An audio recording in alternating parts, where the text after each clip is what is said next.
தமிழகத்தின் முதல் இருமொழி தேர்தல் செயலி உரிமை. வேட்பாளர்களின் கல்வி, சொத்து மதிப்பு மற்றும் வழக்கு விவரங்கள் விரல் நுழையில் அறிய இப்போதே தரவிறக்கம் செய்யுங்கள். உங்கள் வாக்கு உங்கள் உரிமை.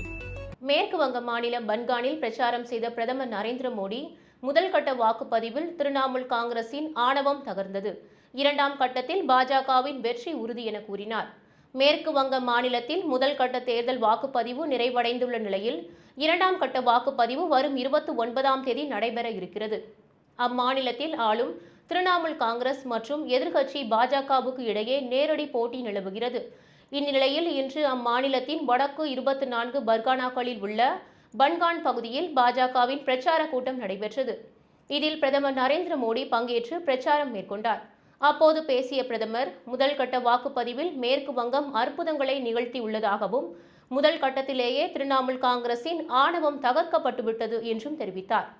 தற்போது இரண்டாம் கட்டத்தில் பாஜக அரசின் அமோக வெற்றி உறுதியாகி வருகிறது என்று மோடி பேசினார். தொடர்ந்து பேசிய பிரதமர் மோடி, 15 ஆண்டுகளுக்கு முன்பு தாய்நாடு மற்றும் மக்கள் என்று பேசி திரிணாமுல் காங்கிரஸ் ஆட்சிக்கு வந்தது. இப்போது அவர்களால் அந்த வார்த்தைகளை கூட உச்சரிக்க முடியவில்லை. இந்த திரிணாமுல் காங்கிரஸ்காரர்கள் அந்த வார்த்தைகளை உச்சரித்தால் அவர்களின் பாவங்கள் அம்பலமாகிவிடும். திரிணாமுல் காங்கிரசின் கொடுமை தாயை அழ வைத்தது, தாய்நாட்டை ஒரு கும்பலிடமும் ஊடுருவல்காரர்களிடமும் ஒப்படைத்ததுதான் என பிரதமர் மோடி குற்றம் சாட்டினார். மேலும் ஹூக்ளி நதியை சுற்றியுள்ள பகுதிகள் ஒரு காலத்தில் ஆலைகளுக்கும் தொழிற்சாலைகளுக்கும் மையமாக திகழ்ந்தன. ஆனால் இன்று அந்த ஆலைகள் பூட்டப்பட்டிருப்பதாக செய்திகள் வருகின்றன என பிரதமர் மோடி தெரிவித்தார். இத்தகைய ஒரு அரசாங்கம் அகற்றப்பட வேண்டும். இதனால்தான் வங்காளத்திடம் மாற்றம் அவசியம் எனும் ஒரே முழக்கம் மட்டுமே கேட்கின்றது என்று பேசினார்.